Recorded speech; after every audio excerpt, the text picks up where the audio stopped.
बीच में क्या है? प्रभु ही तो है। जैसे कोई कह देता है अरे ये तो ज्ञान की बात है, तो भक्ता ज्ञानी होता है क्या? गोस्वामी तुलसीदास जी को क्या दिखाई दिया? पूरा संसार। सिय राम मैं सब जग जानी, करऊं प्रणाम जोरी जुग पानी। अपने को बहुत बड़े भक्त हम कहते हैं, हमें क्या दिखाई देता है? स्त्री पुरुष, अच्छा बुरा नहीं है ये नहीं है। क्या है? गोपी जन कह जित देखूं तित श्याम मई है। गोपी जन देख रही, जिधर देखो उधर श्याम सुंदर मत्ता पर तरम नान्यत किंचित अस्ति धनंजय। तो आद्य गुरु कह रहे हैं कि यदि आपकी दृष्टि में नाना तो दिखाई दे रहा है, स्त्री पुरुष अच्छा बुरा, ये नहीं है, ये पहले भी नहीं था, बाद में भी नहीं रहेगा, तो बीच में भी भास रहा है नहीं। पहले भी ब्रह्म ही था, भगवान ही थे, बाद में ही भगवान रहे, तो बीच में सब कुछ भगवान सच्ची मान लो।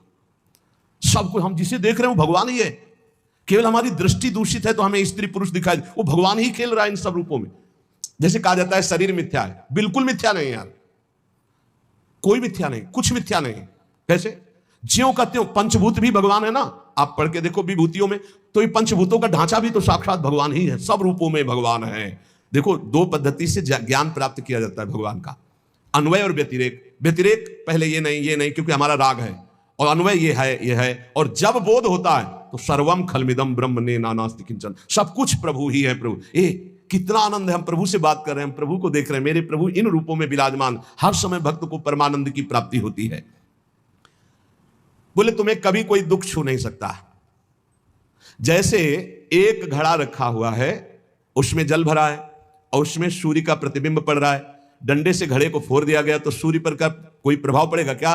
ऐसे ही तुम हो, ये घड़ा है शरीर, माया रूपी जल भरा हुआ है और इसमें आत्मस्वरूप का प्रतिबिंब पड़ रहा है। इसे तिल तिल काट दिया जाए तो भी आप में कोई फर्क नहीं पड़ेगा। इसमें ममता होने के कारण दुख पड़ रहा। सच्ची सब दुख की जड़ ये शरीर से प्यार होना है, दुख की जड़ शरीर से प्यार होना। करे घटावभास को भानुर घटना से न नश्यंती, देहावभास का साक्षी देहना से न नश्यति। देह के नाश होने पर भी अपना कोई भी नाश नहीं होता, अपने में कोई फर्क नहीं पड़ता। बस कमरा छोड़ा दूसरे कमरे में पहुंच गए। वैसी स्थिति कर लो कि साक्षात प्रभु में समाहित हो जाए चित्त, तो अब ये जन्म मरण का खेल ही खत्म हो। बहुत झूठा खेल है, बहुत झूठा खेल, पर भोगना पड़ता है। दर्द हो रहा है तो दर्द हो रहा है ना, भोगना पड़ता है। इसलिए अभी शरीर स्वस्थ है, अभी समय है, भजन कर लो। ये जगत में कुछ भी सत्य नहीं है। ये प्राण समूह जो दिखाई दे रहा है ये सत्य नहीं है। ये जो इंद्रियां ये सत्य नहीं है। ये जो प्राण है ये सत्य नहीं है। ये जो देह है ये देह सत्य नहीं है। ये जो बुद्धि है, चित्त है, ये सब नहीं, अहंकार नहीं, तो है क्या? एकमात्र परमात्मा, एकमात्र परमात्मा है, दूसरा कुछ नहीं है। इसलिए जिसको गुरु के चरण उपासना से विवेक की प्राप्ति हो गई है, वो भगवत जिज्ञासु मुमुक्ष पुरुष जान पाता है कि एकमात्र श्री भगवान है। जिसमें वैराग्य नहीं है भोगों के प्रति और इस संसार से मुक्त होने की इच्छा नहीं है, उसको ये बातें पकड़ में ही नहीं आएंगी। जो सत्संग की यहां हो रही ना, पकड़ में नहीं आएंगी। किस्सा कहानी तो समझ में आएगी, लेकिन ये बात पकड़ में नहीं आएगी। जब मुमुक्षुता है, वैराग्य है, तो उसके हृदय में एक अद्भुत इन शब्दों के सुनने से उत्साह बढ़ेगा स्वरूप बोध की तरफ, भगवत प्राप्ति की तरफ। मोक्ष कारण सामग्र्यम भक्तिरेव गरीयसी, स्वस्वरूपानुसंधानम भक्तिरित्य विधीयते। मोक्ष प्राप्ति के लिए सर्वश्रेष्ठ साधन भक्ति है। भगवान शंकराचार्य कह रहे हैं सर्वश्रेष्ठ साधन भक्ति। मोक्ष कारण सामग्र्यम भक्तिरेव गरीयसी, गरीयसी सर्वश्रेष्ठ भक्ति स्वीकार करते हैं भगवान शंकराचार्य भी। भक्ति का स्वरूप क्या है? कह रहे स्वरूपानुसंधानम भक्तिरित्य विधीयते, अपने स्वरूप का अनुसंधान करना। मान लो वहां अपना स्वरूप ब्रह्म है तो यहां अपना स्वरूप सहचरी है। अपने स्वरूप में हर समय, ये मैं देह नहीं हूं, मेरा स्वरूप अलग है, वो भाव आ जाना, ये भक्ति का चरम लक्ष्य, चरम फल है। जो इन शरीर का चिंतन करते रहते हैं, भोगों का चिंतन करते रहते हैं, वो मोह को प्राप्त हैं, अभी भक्ति नहीं है। भक्त प्रभु का चिंतन करता है, स्वरूप का चिंतन करता है, नाम का चिंतन करता है। आप मोह में हैं या भक्ति में, इसकी पहचान। बोले अनात्म चिंतनम त्यक्त्वा कस्मलम दुख कारणम। शरीर का चिंतन, भोगों का चिंतन, संसार का चिंतन, रिश्तों का चिंतन, ये जब तक है तब तक आप मोह में हैं। प्रभु का चिंतन, रूप का चिंतन, लीला का चिंतन, तो आप भक्ति में हैं। जो अनात्म पदार्थ शरीर आदि के चिंतन का त्याग कर सदैव भगवत चिंतन में रहता है, वही समस्त दुखों से मुक्त हो जाता है। भगवान शंकराचार्य जी कह रहे हैं ऐसा ध्यान करो, करोड़ों कामदेवों से भी सुंदर है श्री कृष्ण। भगवान शंकराचार्य कह रहे कंदर्प कोटि शुभगम वांछित फल प्रदम दयार्णवम कृष्णम त्यक्त्वा कमन्य विषयम नेत्रयुगम दृष्टुमुत्सहते पुण्यतमामति सुरसाम मनोभिरामाम हरे कथाम त्यक्त्वा श्रोतुम श्रवण द्वंद्वम ग्राम्यम कथ मंदिरम वहति। जो करोड़ों कामदेवों से सुंदर हैं, बहुत जल्दी प्रसन्न हो जाते हैं, वांछित फल प्रदान करते हैं, उन दयासागर श्री कृष्ण को छोड़ करके मेरे नेत्र और कुछ नहीं देखना चाहते। जो नहीं जानते हो समझे कि भगवान शंकराचार्य जी क्या है। आप क्या समझते हो? महान भागवत, क्योंकि परम वैष्णवाचार्य भगवान शंकर ही तो है शंकराचार्य जी के रूप में। जो लोग निंदा करते हैं वो नहीं जानते हैं। बैठो थोड़ी देर महापुरुषों के चरणों में भी पता चलेगा कि तुम जो अवहेलना करते हो, कहते हो कि मायावाद है। मायावाद, मैं मोर तय तोर, ये माया है। मैं और मोर तोर तय माया जय बस की इन्हें जीव निकाया। ये माया को तो विध्वंस करने वाले महापुरुष, कैसे तुमने बोल दिया मायावाद है? कैसे तुम कह सकते हो आद्य गुरु भगवान शंकराचार्य जी को? वो बोले अपने को ब्रह्म स्वरूप मानने के। तो जब सर्वत्र भगवान है तो यहां कौन है? अभी आए कहां हो? रंग में कहां आए हो? अभी रंगई में नहीं आए। जब रंग आएगा ना तो गोपी जनों के मुख से निकल पड़ा, भागवत में पढ़ लेना, कृष्णोहम पश्चिमे सखी ललिताम गति। कृष्णोहम, जब तन्मयता होती है ना तो ब्रह्मविद ब्रह्मयु भवति। और भगवान शंकराचार्य जी बड़ी दैन्यता से कह रहे हैं, नाथ यद्यपि आप में हमें भेद नहीं, मैं मानता हूं, पर जैसे समुद्र और तरंग में भेद नहीं, ऐसे समुद्र में लाखों तरंगें उठ सकती है लेकिन एक तरंग समुद्र पैदा नहीं कर सकती। कितना दैन्य भाव प्रस्तुत कर रहे हैं भगवान शंकराचार्य जी। कह रहे हैं जो करोड़ कामदेवों से भी सुंदर हैं, जो इतने करुणा वरुणालय हैं कि वांछित फल प्रदान करने वाले हैं, जो दया सागर हैं, ऐसे श्री कृष्ण को छोड़कर मेरे ये नेत्र युगल और किसका दर्शन करना चाहते हैं? अर्थात श्री कृष्ण का दर्शन करने के लिए मेरे नेत्र युगल उत्सुक है। अति पवित्र सुंदर श्री कृष्ण चर्चा को छोड़कर ये मेरे कर्ण युगल और क्या सुनना चाहेंगे? श्री कृष्ण कथा। सांसारिक विषयों की चर्चा सुनने की श्रद्धा उन्हीं की होती है जो भगवत विमुख जन होते हैं। सदा विद्यमान श्री कृष्ण रूपी अमृत के हृदय में, ये अमृत में हृदय हो जाता है जब भगवान का सदैव यही स्मरण होता है। तो क्षणिक विषयों में जो इंद्रियां भोगों में सुख के लिए जाती है, दुर्भाग्य है। हृदय में बैठे श्री कृष्ण। ब्रह्मांडानि बहूनि पंकज भवान प्रत्यंडमत्यद्भुतान गोपान वत्सयुतान दर्शयदजम विष्णून शेषांश्चयः शंभुर्यच्चरणोदकम सुशिरसा। भगवान शंकराचार्य जी बोल रहे धत्ते च मूर्ति त्रयात् कृष्णो वै पृथगस्ति कोप्य विकृतः सच्चिन्मयो नीलिमा। जिसने ब्रह्मा जी सहित अनेक ब्रह्मांड प्रकट किए, जो गोवत्सों सहित गोप और अनंत अपने रूप दिखाए, जिनका चरणोदक भगवान देवादिदेव महादेव अपने सर पर धारण करते हैं, उन श्री कृष्ण के एक अंश से ये ब्रह्मा विष्णु और महेश पृथक पृथक प्रकट होते रहते हैं। ये श्री कृष्ण सच्चिन्मयी निर्विकार कोई ऐसी नीलिमा है जिसका सहज में परिचय नहीं होता। ये भगवान शंकराचार्य जी कहते हैं। इसलिए चेतश्चंचलतां विहाय पुरता संधाय कोटिद्वयम् तत्रैकत्र निधे सर्व विषयान् न्यत्र च श्रीपतिम्। अरे चित्त चंचलता छोड़ करके सामने ज्ञान से एक तराजू रख और देख, त्रिभुवन में सब भोग भोग रहे हैं। किसी को शांति मिली, किसी को विश्राम मिला। तू तो निर्णय कर, एक तरफ भगवान का चिंतन, एक तरफ भोगों का चिंतन, एक तरफ भगवदानंद, एक तरफ विषयानंद। अरे अब तो निर्णय कर ले कि अनंत जन्म व्यतीत हो गए, भगवदानंद से विमुख हुए, अब इस जन्म में हम प्राप्त कर लेते हैं। भगवान आदि गुरु शंकराचार्य जी से प्रश्न हुआ कि संसार में हम डूब रहे हैं, अपार संसार समुद्र मध्य समज्जतो में शरणम किमस्ति। हे दया में गुरुदेव कृपा करके बताओ कि अपार संसार समुद्र में मैं डूब रहा हूं, इससे बचने का उपाय क्या है? इस संसार समुद्र में डूब रहा हूं, इससे बचने का उपाय क्या है? तो उत्तर, गुरु कृपालो कृपया वदई तत् विश्वेश पादाम्बुज दीर्घ नौका।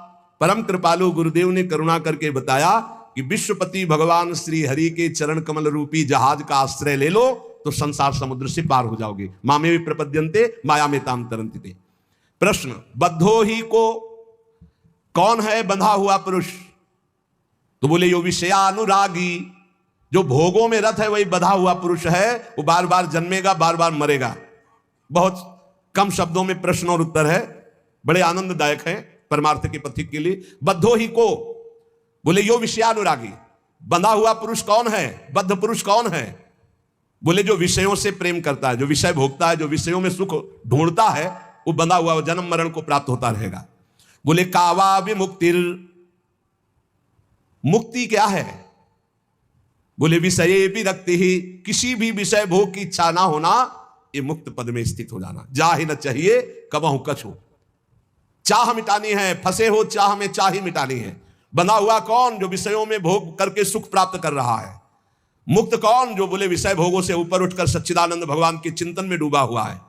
को वास्ति घोर हो, घोर नरक क्या है? तो कहा स्वदेहा नरकः, स्वदेहा ये शरीर घोर नरक है। यदि भजन करके भगवत प्राप्ति न की तो यही घोर नरक है, बहुत दुर्गति है। सच्ची मानिए, अभी आपके ऊपर कर्म दंड लागू नहीं हुआ, इसलिए मनमानी तुम्हारे खूब अहंकार बढ़ रहे हैं, खूब मनमानी कर रहे हो। हाँ, रुपया है, पैसा हम सब कर लेंगे। अरे कुछ नहीं, चटनी हो जाओगे। काल का ऐसा प्रहार कि बड़े बड़ों को विध्वंस कर देता है। अभी शरीर छूटेगा, ना बैंक बैलेंस चलेगा, ना पत्नी, ना पुत्र, ना परिवार, ना कोई। पिटोगे, जो कर्म किए हो नरक में जाके पिटोगे, फिर अन्य योनियों में डाले जाओगे। इसीलिए कह रहे ये शरीर से राग मत करो, खूब परोपकार करो, खूब नाम जप करो, कमाई कर लो भगवान नाम की। को आस्ति घोरो, बोले नरका स्वदेहा, ये घोर नरक क्या है? बोले इस शरीर में आसक्त होकर गंदे आचरण करना। तृष्णाक्षया स्वर्ग पदम किमस्ति, स्वर्ग पद क्या है? बोले भोगों की इच्छा का नाश हो जाना। अब कोई इच्छा नहीं रही, भोगे हुए भोग को बार बार भोगने का नाम तृष्णा है। बोले अब कोई तृष्णा नहीं रही, बोले यही आनंद पद है। संसार हृतकः श्रुतिजात्म बोधः, इस संसार के बंधन को काटने वाला क्या है? बोले जो आत्मज्ञान है, अपने स्वरूप का बोध है, वही संसार बंधन को काटता है। को मोक्ष हेतु कथिता स एव, मुक्त पद पर कौन विराजमान होता है? बोले वही जो संसार का राग त्याग कर अपने स्वरूप में स्थित है, भगवान के भजन में स्थित है। द्वारम किमेकम, कौन सा द्वार है जिससे नरक जाया जाता है? तो बोले नरकस्य नारी, जो पराई स्त्री की तरफ काम भाव से देखते हैं, पराय पुरुष को काम भाव से देखते हैं, अर्थात दूषित भाव से दूसरे शरीरों की तरफ देखना, बिल्कुल पक्का नरक का सर्टिफिकेट है।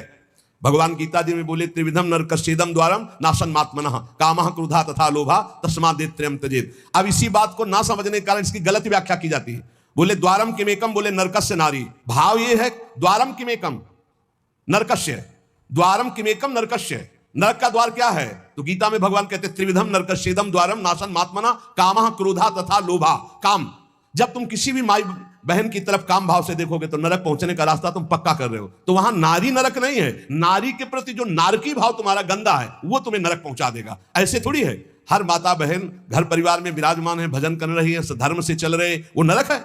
नहीं, नरक है तुम्हारा भाव जो ऐसी माता बहनों में काम भाव रखते हो, गंदी वासना दृष्टि से देखते हो, वो तुम्हें नरक पहुंचाएगा। अब जब उसकी भावना नहीं समझ में आती ना, भजन है नहीं तो भावना कैसे समझ में आवे? तो बोले द्वारम किमेकम, तो आधा करके बोला नरकस्य नारी। और प्रश्न क्या है? द्वारम किमेकम नरकस्य, तो बोले नारी, नारी के प्रति जो काम भाव, त्रिविधम नरकस्येदम द्वारम नाशन्मात्मनः कामः क्रोधः तथा लोभः, ये तीन नरक के द्वार, काम क्रोध लोभ। शास्त्र के आंतरिक भाव को समझे बिना शब्दार्थ का जो भाव निकाला जाता है वो गलत है। जब तक आप अंदर नहीं डूबोगे उस बात को नहीं समझ पाओगे। बोले का स्वर्गदा प्राणभृता महिंसा, परम सुख देने वाली बात क्या है?